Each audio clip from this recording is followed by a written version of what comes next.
Welcome to Shadow of Truth with your host Dave Pransler from investmentresearchdynamics.com and Rory Hall from thedailycoin.org. And today is Monday, August the 22nd, 2016. And this is our regular Monday market update. Thank you all for being here.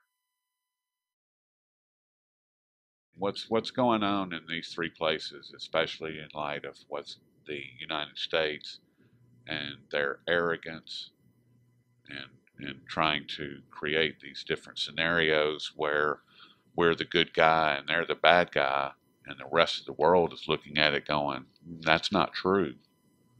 And I find it very interesting that all of these things are ramping up right here, 10 days, 15 days out from the G20 meeting, where it has been made abundantly clear that the world reserve status of the U.S. dollar is on the table, period. Yes. So, I don't think that there's any coincidence in that at all. Oh, I agree. I completely agree. I think that right now the U.S. is trying to protect that more than anything. That's all we've got. And China has once again, since at the very least, 2011, and I think it goes all the way back to 2009, right after everything blew up, right after the second Great Depression started, that China said we got to figure out something about this world reserve currency and this dollar. It's creating a mess all over the place.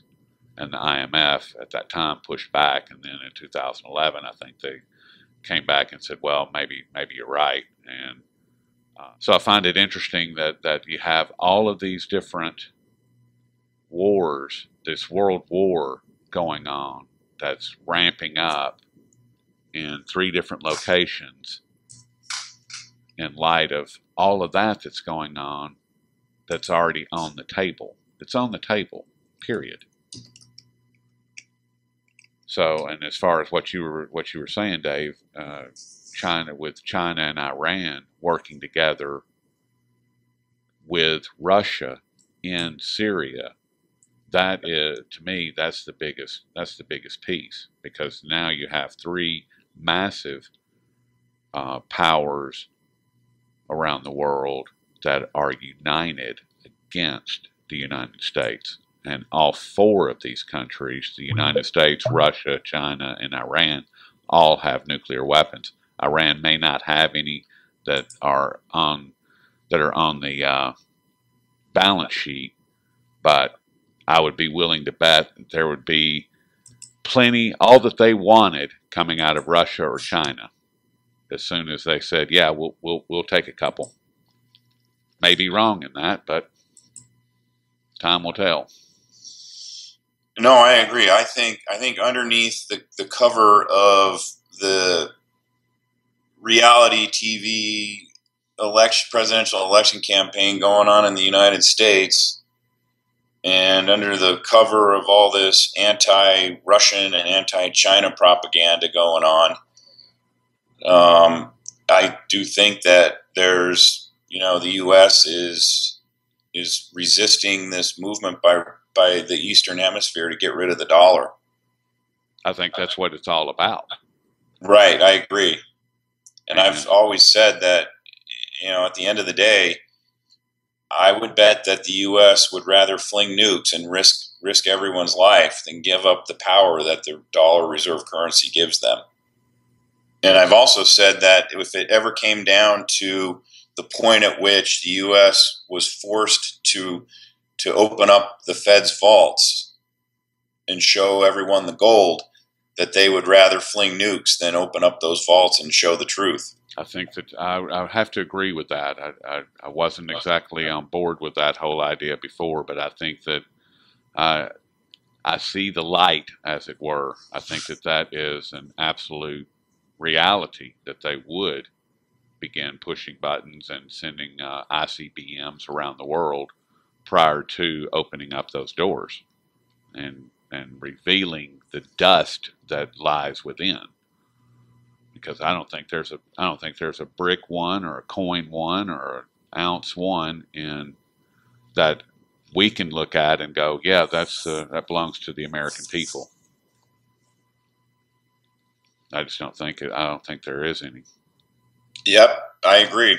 I mean, unless it may be there physically, but it doesn't belong to us because it's been either leased out or hypothecated, rehypothecated 100 times over, and there's infinite number of claims to it. And with what's going on, like I said, I find it very interesting that you have all of these three major situations going on with our world war all ramping up all at the same time just prior to the G20 meeting on September the 4th. I mean, that's, I don't believe in coincidences. Seems like there's probably some military grandstanding going on between the let's look at Russia and China and the U.S. as the three-headed superpower monster at this point. Certainly the U.S. is not the sole superpower in the world, and the U.S., I think, is really, at least not, well, I don't know about if the population here really cares, but the people who are benefiting from U.S. superpower status, I think they don't like that. No, I would agree with that wholeheartedly. They don't like it a bit. I mean, the thing is that, as Dr. Roberts pointed out in one of the extensive interviews that we've conducted with him, that the Pentagon has conducted 16 different war games with Russia in 16 different scenarios and lost 100% of the time. They had 16 different opportunities, and 16 opportunities failed. And if that doesn't speak in volume, I mean, these guys, they're not stupid. I mean, yeah, they're crazy, but they're not stupid. I mean, they have children, they have families, and they have to know that. I mean, Russia just announced that they've got a cloaking device. Do we have a cloaking device? I don't know. I haven't seen or heard anything about it. I mean, but who knows what DARPA has in the basement over there? No telling what those guys have. I mean, seriously. I know. And the S-400 anti-air system that Russia has developed, there's nothing in the world that can compete with that we're aware of. Nothing. So, I mean, just those two, and this is to say nothing of the that technological weapon that they have that can scramble, all digital footprints in a particular area, target different, specific satellites, and scramble the signals. I don't get it. I mean, I guess I'm just not that crazy. I mean, I just find the whole thing terrifying, and am concerned for my family, because in the previous two world wars, the United States was spared. And as I've said before, I don't think this time around the United States is going to be spared. I think that we're going to be hit, and hit pretty hard. I pray to God that I'm wrong. I've never wanted to be so wrong in my whole life. But from all indications, there's some people out there that are really, really pissed off at us right now. Right, but I think that I think all they're trying to do is deter the U.S. from implementing a first strike. I think that's all they're trying to do. I don't think Russia and China have evil intent to knock the U.S. down, other than they want to just, de-emphasize or get rid of the dollar, which yes. How can you blame them? Right.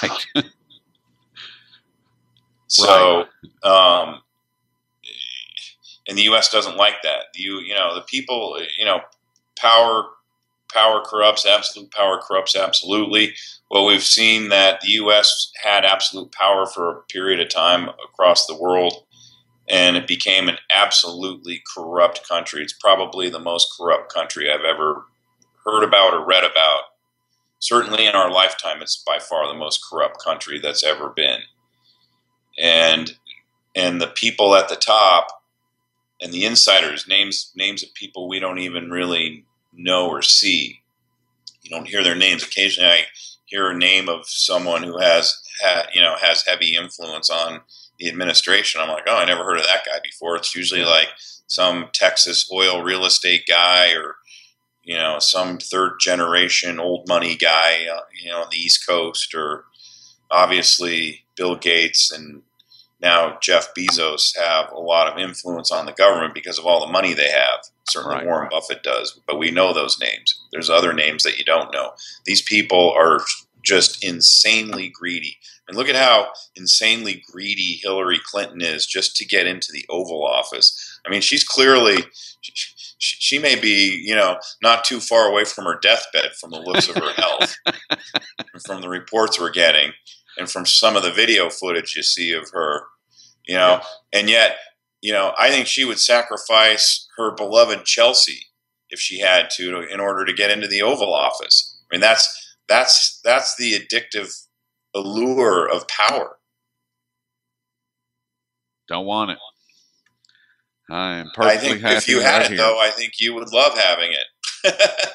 I am perfectly happy. Right? I don't want it. I don't want to be anywhere around it. I don't want it in my life. I am perfectly happy right here being a pauper. Right, but if all of a sudden you fell into it, I think you would get addicted to it, just like you would if all of a sudden you started doing heroin on a daily basis. That's one of the, just from studying history and watching how the fabled world powers of past and the guys who ran those countries, just looking at their behavior, it becomes irrational because they're addicted to power and they don't want to give it up. Look at Napoleon. Everyone in the world told him, you're not going to go in and beat Russia during the Russian winter. And what does he try to do? He tries to beat them during the Russian winter. The Germans did the same thing.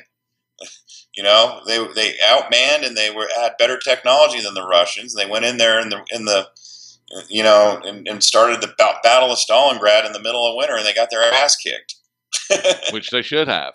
Right, but to me, it was just an insane lust for power that Hitler needed to have now. If he was smart enough and wasn't addicted to power the way he was and had waited until the summer, the world may have a different face on it right now. Very well could have. But that's the thing. I think people's lust for power eventually is their undoing, and I think we're going to see that with Hillary Clinton. Do you think she's going to actually get into to be able to occupy the White House? I don't know. I have no idea how this whole thing is going to play out. For me, I'm just sitting here watching it with mild amusement, and hoping for the best, whatever the best is. I don't know what the best could be. I think either choice is bad. Now, I did see something over the weekend that really irritated me, and that was the fact that Hillary Clinton took her Learjet and puddle-jumped from Martha's Vineyard to Nantucket at a $100,000 a plate fundraiser hosted by the Rothschilds. Yep. And the thing that occurred to me is it's really a shame that the Clinton supporters have no idea what the significance is of the fact that the Rothschilds are backing Hillary Clinton's presidency. That to me is the scariest thing. And that to me would suggest that, barring something unforeseen out of the Rothschilds' control, I would say that we probably will see Hillary Clinton in the Oval Office if she lives long enough. If she lives long enough, and as I stated a few weeks ago, that we were going to start seeing more of these third-party libertarians that are running. Jill Stein and I can't remember the other. There's a gentleman, I can't remember his name, Gary Johnson, that's running.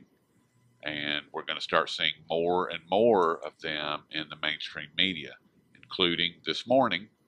Both of them, they had, on Good Morning America, they had 4 candidates instead of 2. They had Johnson and Stein up there and gave their percentages as far as their chances of winning.